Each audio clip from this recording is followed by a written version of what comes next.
Good morning देरी করে ঘুম থেকে উঠেছি কারণ পুজো দিতে যাব। আর সকালবেলা তাড়াতাড়ি উঠলে আমার প্রচণ্ড খিদে পেয়ে যায়, ওই খিদেতে বমি পায়। শুরু করছি একেবারে স্নান টান করে ওই পুজো দিতে যাব সেই সময়। আর এই ড্রেসটা তো আমার খুবই প্রিয়, সাদা, তাই এটা আমি বেছে রেখেছি পুজো দিতে যাওয়ার জন্য। এইটা আর আরেকটা ড্রেস আছে যেগুলো আলাদা পুজো দিতে যাওয়ার, কারণ এখানে ওখানে সবসময় যাই, সবসময় এটা ওটা খাওয়া হয়েই যায়, তাই দুটো জামা পরে আমি কখনোই আষ্টে খাই না। এখন সাজলে মুখের চুলিটাই আমার সব থেকে আগে চোখে পড়ে, জানি না এটা কি করে সারাবো। আমার পুষ্টির অভাব হয়েছে শরীরে, ডাক্তার দেখিয়ে এটাই জানতে পারলাম। তো খাওয়া দাওয়া চলছে, দেখা যাক সারে কিনা, না হলে আবার অন্য কোনো ব্যবস্থা নিতে হবে। এই দিন ছিল 9ই আগস্ট, আমার একটা স্পেশাল দিন। আর তার সঙ্গে ছিল রাখি পূর্ণিমা। আমার ভাইগুলো তো একেবারেই ছোট ছোট, 5 বছরই হয়নি আসলে মামার ছেলেদের, তাই ওদের রাখি পরানো যাবে না। আর ঘরের কাজ চলাই ভাইদের রাখি পরানো গেলেও হয়তো এবছর হতো না। তো যাই হোক, আমার তাতে কোনো মন খারাপ নেই, কারণ আমার এতদিন কোনো ভাই ছিল না, আমি কোনোদিনই এইসব রাখি পূর্ণিমা ভাইফোঁটা পালন করিনি। তো আনন্দময়ী তলায় গিয়ে প্রথমেই নিয়ে নিলাম মিষ্টি, অল্প করেই নিয়েছি, কারণ বোনও এসেছিল এই দিন ওর বান্ধবীর সঙ্গে, আর আমি এসেছিলাম আমার বান্ধবীর সঙ্গে। বান্ধবীর কিন্তু পুজো দেবে না, কারণ ওর ঠাকুমা গত হয়েছেন, তার 1 বছর হয়নি, সেটা আমাকে বলেনি, কারণ আমি একা যাব, ও আমাকে সঙ্গ দিতেই গিয়েছিল। হ্যাঁ, কিছু কিছু বন্ধুত্ব এরকম থেকে যায় যার মধ্যে কোনো রকম কোনো অভিমানের সুরই থাকে না। তো যাই হোক, আমি ভেবেছিলাম সেদিন রাখি পূর্ণিমা, সবাই হয়তো পুজো দিতে আসবে না, মানে ভিড় কম হবে, কিন্তু গিয়ে দেখি প্রচুর ভিড়। আমি এই ভিড়ের মধ্যে প্রথমবার এত ভিড়ে পুজো দিলাম, কারণ পূর্ণিমা ছিল, এই কারণেই এত ভিড় পরে বুঝতে পারলাম। আমি যখন ভয়েস ওভার দিতে বসি না, আমার মনে হয় যে অনেক কিছু বলবো, যা মনে আছে সেটুকুই বলবো, কিন্তু তারপরে ঠিক সেভাবে সিচুয়েশান তৈরি না হলে না ওভাবে ভয়েস ওভার দেওয়া যায় না। আর আমার যা তা করে ভয়েস ওভার দিতে ভালো লাগে না, কিন্তু এখন আমাদের ঘরে কাজ চলছে, তাই আমাকে শুধুমাত্র দায়সারাভাবে কাজটাই সারতে হবে।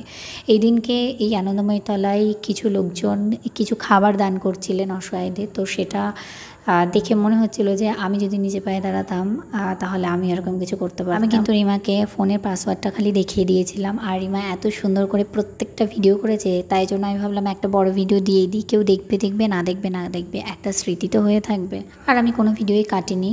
আর এই যে পুরো মন্দিরের ধূপ দেখিয়ে তারপর আমি আমার পুজো সম্পন্ন করলাম।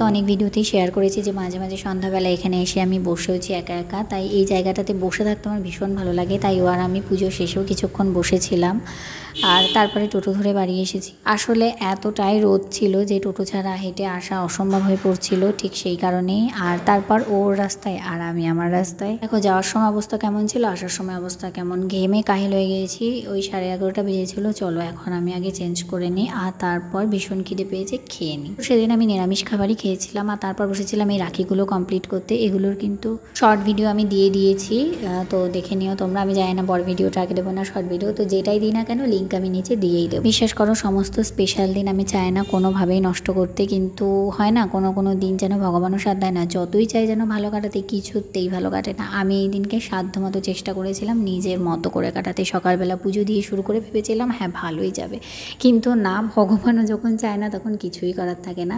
কোন রাখিটা ভালো হয়েছে আবারও বলছি, এখানেও জানিও, কারণ শর্টেও বলেছি। তো যাই হোক, বিকেলবেলা একটু বেরিয়েছিলাম, অন্য কিছু খাবো না বলে ওই আইসক্রিমটা একটু খেয়েছিলাম। আর মাদারসাটের এই কেকটা আমি ভীষণই ভালোবাসি খেতে, কিন্তু এটা আমি কিনেছিলাম। আর তারপরে কেকের অবস্থাটা যা হয়েছে সেটা না বললেই নয়।